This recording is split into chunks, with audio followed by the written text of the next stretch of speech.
but Well, and then you realize, oh, you live next door to me. Yeah. So that was always fun. But well, the other thing that's not on the list that I think about because I've got little kids is visibility, right? So we are walking down the street. You're going from house to house.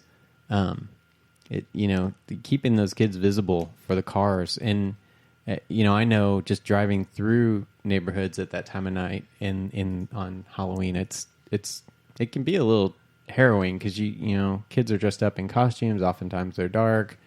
You have to be really careful. Trick or treater safety tip. Now most kids are have LED lights strapped around their ankles, and around their neck, and their the glow sticks and the. Oh yeah, well you have to. So, safety vests. Yeah, exactly. Well, actually, most of them were probably walking around on Facebook Live, recording also themselves. a good point. Also a good point. Yeah, it's true. So we have the glow of the camera, exactly. the glow of the phone everywhere they go. So that's true.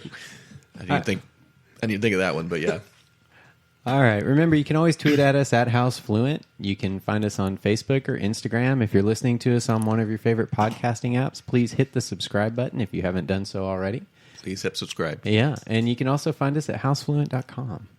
So, Bill, you ready to get to some client questions?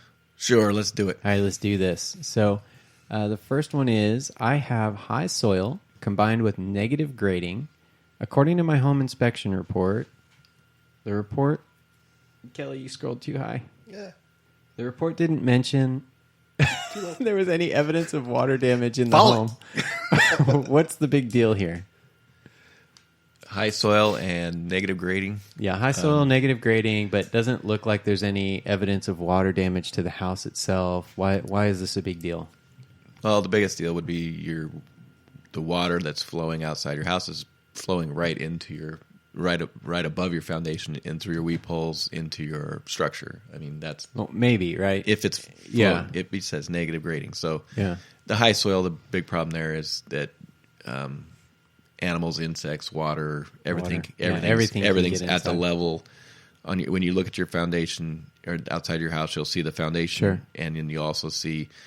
If you have brick veneer, you'll see the weep holes at the bottom there for the water condensation to come out of your house.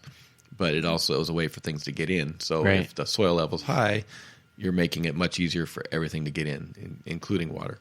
Yeah, you are. And just because there was no evidence of water damage doesn't necessarily mean there's not water in that wall or hasn't been water in that wall, right? Absolutely. And so, it is important. If you can bring the soil down, it's hard sometimes in those negative grading situations to kind of figure that out and make it all work, but bring the soil down below the level of your foundation wall.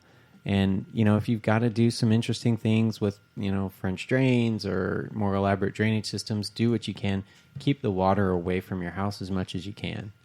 So it is kind of important. You see this a lot of houses where they put a lot of mulch in, too. And the you mulch is really high, which is wood. Right, yeah. Which attracts wood-destroying insects, right? Yes. Yeah, certainly can anyway. All right, so question number 2. I hear you guys talk about all the smart home stuff. Is there a list somewhere of things you recommend that work well together? So, no. No. And it changes almost daily at this point. It does, That's the biggest problem with the smart type devices is people are they're adding more to their house, and they're not all the same system. They're not all the same manufacturer. They're different. That's where the recipes and stuff are coming in. But there's some really simple things that are great.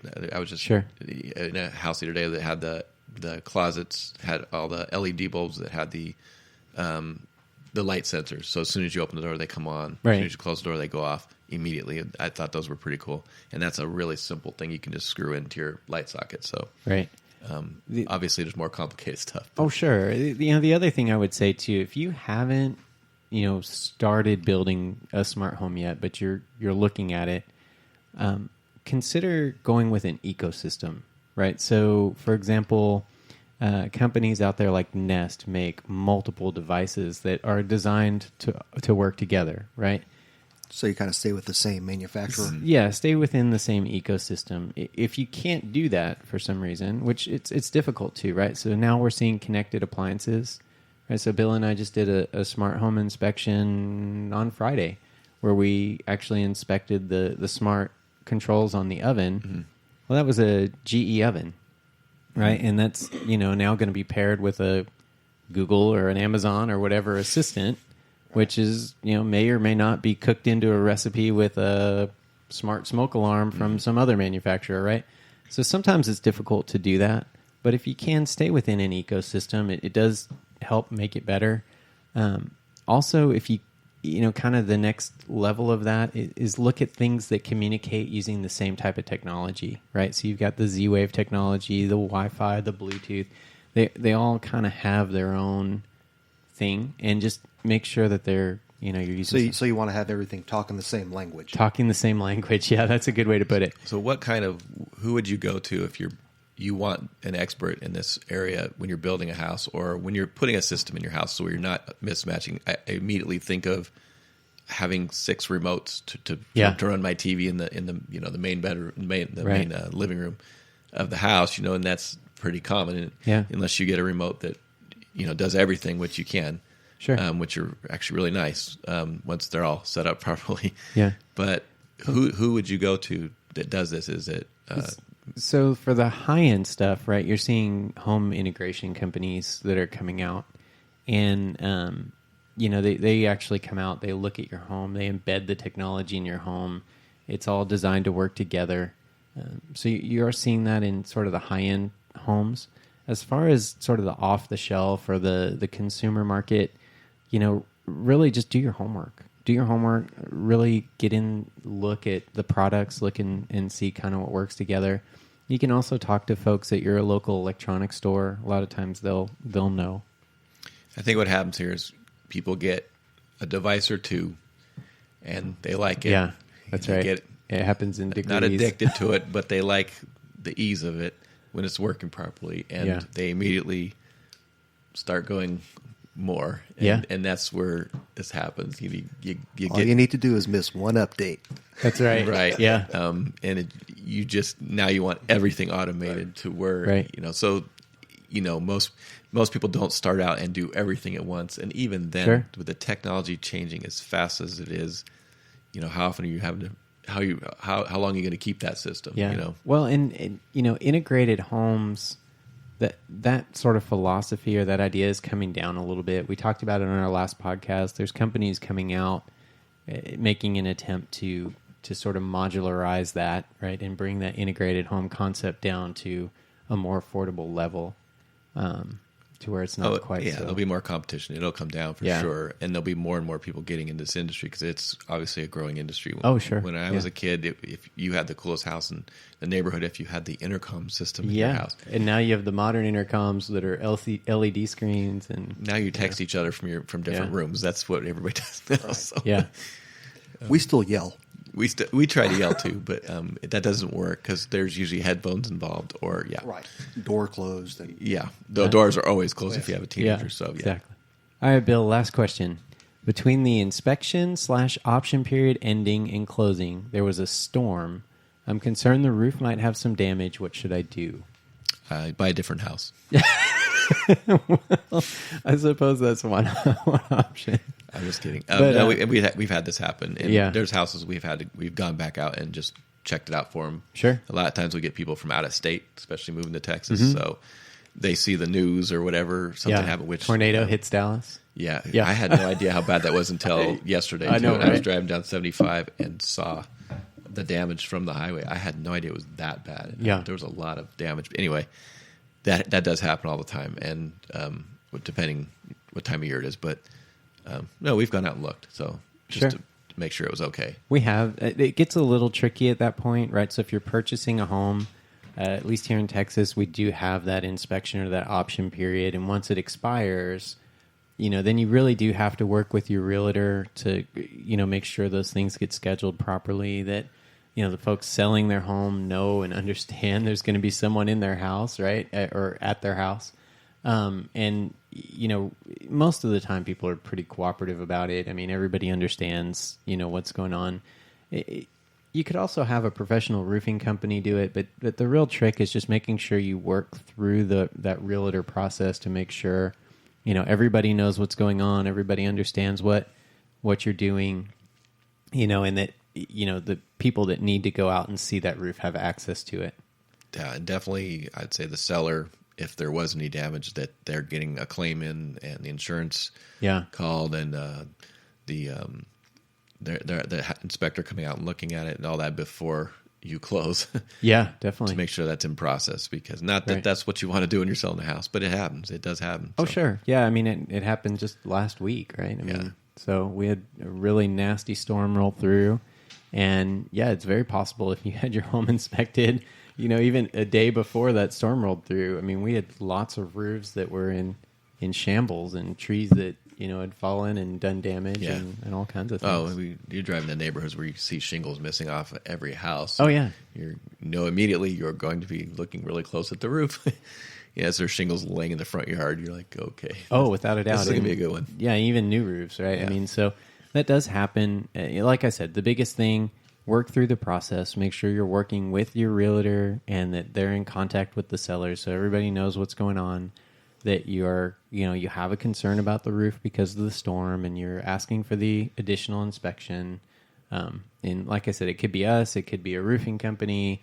You may just say the heck with it, and the talk to the homeowners. They may have already turned in a claim. Who knows? And so that's kind of where that's at. So, all right. Remember, you can always tweet at us at HouseFluent. You can find us on Instagram or at Facebook or at housefluent.com. If you're listening to us on one of your favorite podcasting apps and you haven't subscribed yet, we'd appreciate it very much if you do. And please help spread the word. If you're enjoying what you're hearing, please let other people know so they can listen to us as well. So, Kelly, it's time. We had a little bit of housekeeping to talk about before we kind of wrap this thing up. You want to talk about some things coming up on the show?